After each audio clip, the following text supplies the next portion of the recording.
Wamokele Kile. And welcome back. So this is part 2 of our session on pigments. We ran out of time, even exploring just the limited palette. We only got as far as cadmium yellow. Okay, well then let's get on with the show. On with the show.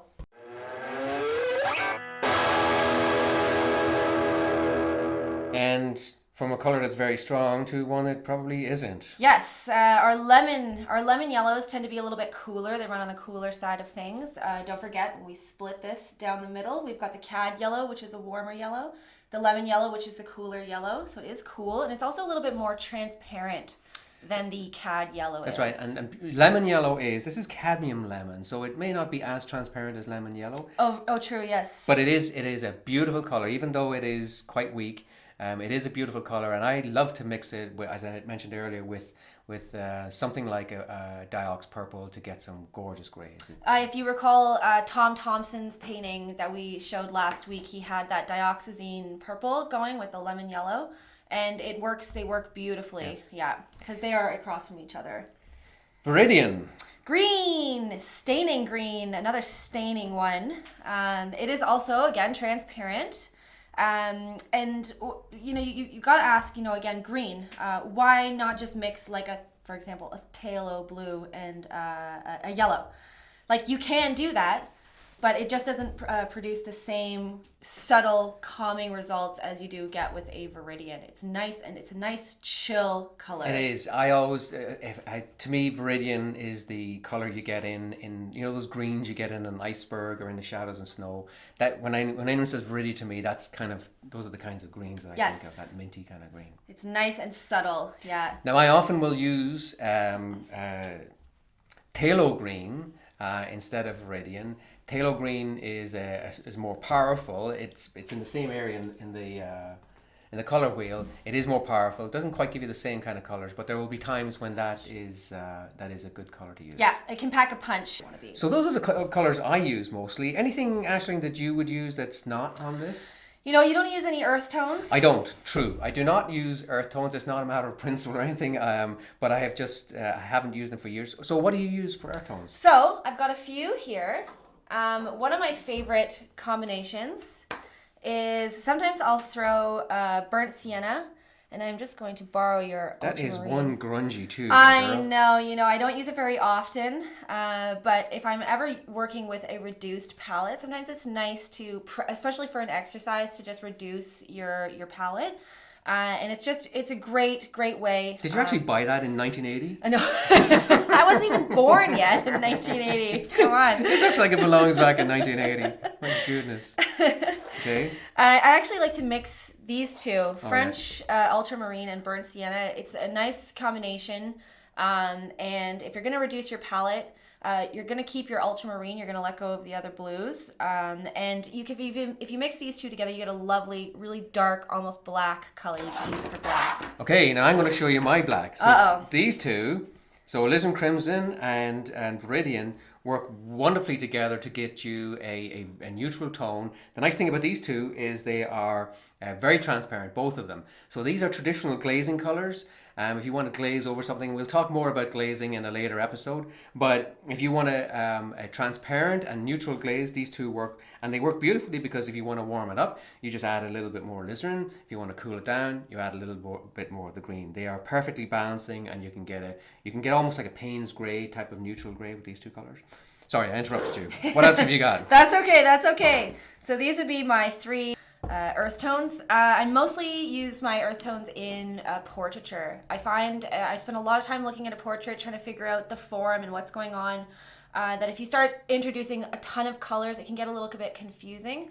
So if you're a beginner, these are really easy to work with, and you can just practice your values with these colors very easily. Interesting thing about these, actually, and it probably is a legacy from earlier days, but these, obviously the earth tones existed from way back, and in those early days they often named pigments from where they were from. That's right. So burnt umber comes from Umbria, which is in Italy, and burnt sienna or raw sienna comes from Siena in Italy. Both, so they're basically soils or mineral soils taken from those regions. So where's ochre? Don't know. I have one more thing. It can be a slight point of contention between me and my dad. He mixes his own black. Every now and then I will actually throw in the real McCoy. I like to use an ivory black every now and then, very sparingly. Generally, almost always, not almost always, always in the shadows. And part of it is just influence from other artists that I really like. So it's not the only black. There's also a Mars black, right? That's right. There are a few different blacks. So ivory black tends to be a little bit transparent. Mars black is very opaque. Yes. And it's got a slightly blue, I would say. It's a bit cooler, I think. Bit cooler? Yeah, Mars I think is warmer. It's warmer black, yeah. And I find that I use it because I like to throw it in my shadows, and I like those cool shadows as well. So it's a nice way to cool down your shadows. So what's not in your box? What do you not use? A lot. Flash tint? Flash tint? Don't use that. That is not in our box. I think to generalize, it makes a lot of sense to buy a tube of paint that has one pigment in it. Right. If a manufacturer is producing a tube of paint and they're mixing pigments, you're probably better off simply to just go and buy them yourself. buy the components yourself. Why have somebody else mix your colors? Yeah, you can control the ratios of the color. You can cool it down. You can warm it up. There are exceptions. If you're doing a really large scale painting and you need a single color, a matte flat background that's all one color, instead of mixing, half a liter of paint, you can probably just get away with buying a nice pre-mixed color. But most of the time, you want to get creative with your colors. You want to have control over what they're doing. Even just the slightest adjustment in a color can make the hugest difference in your painting. What about hue? Oh, no. We don't use hues. We don't like hue. No, we don't like hue. No. So what's hue mean? Tell them what we're doing. A hue basically is they're not using the expensive pigment. They're trying to recreate the look of a pigment, for example, like a cobalt. Cobalt is expensive, and so they try and get away with doing something like having a phthalo, ultramarine, titanium white mixture, and they try and balance those ratios so that they get something that's close, but it's not the same thing. That's right. So the idea when they put the word hue on the label, what they're telling you is this is the same chroma or a similar chroma to what the real pigment will produce, but it isn't cobalt blue, and it's not cobalt at all. It will not behave like cobalt blue. And essentially it's a marketing ploy. It's always best to try and go for the real McCoy when you can. We had a little chat about green. We use Viridian green. Greens we don't use. Sap green.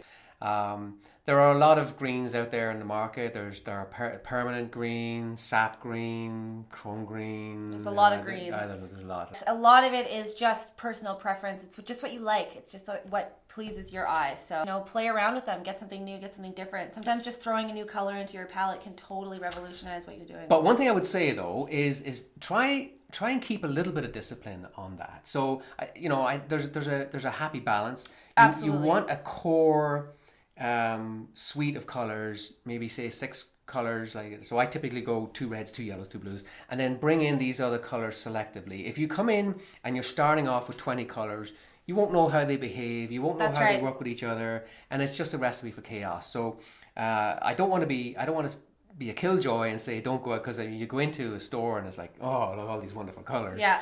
It can be overwhelming. It can be. So by all means experiment and add fresh colors as you're going along to enhance your palette, but don't go crazy. Like, keep control of things and make sure you're building around that good foundation. Absolutely. And even if you are color hungry and you can't help yourself and you go into the store and you just buy 20 new colors of paint, that's fine, but it's still a really good exercise. Just going back to what I was talking about earlier, just reducing your palette, practicing working with fewer colors. It's just really the only way you can distill what's going on your palette. You can say, oh, look what happens when I add a little bit of my lemon yellow to my dioxine. You won't know what's doing what if it's just a big cluster of colors that are all interacting with each other. You want to reduce and pare it down a little bit so you can see who's partying with who on your palette. Perfect. Yo, listen up. Well, folks, that's about all we have on pigments. Everything you wanted to know about pigments, but we're too embarrassed to ask. Let us know if you have any questions. You can put them in the comment box below. Also, we'd love to hear if you use black in your painting. Do you mix your own or do you use it straight out of the tube? Okay, thank you very much, and don't forget, hit the like button. Bye now. Bye. And everybody around, 'cause he ain't got nobody to listen.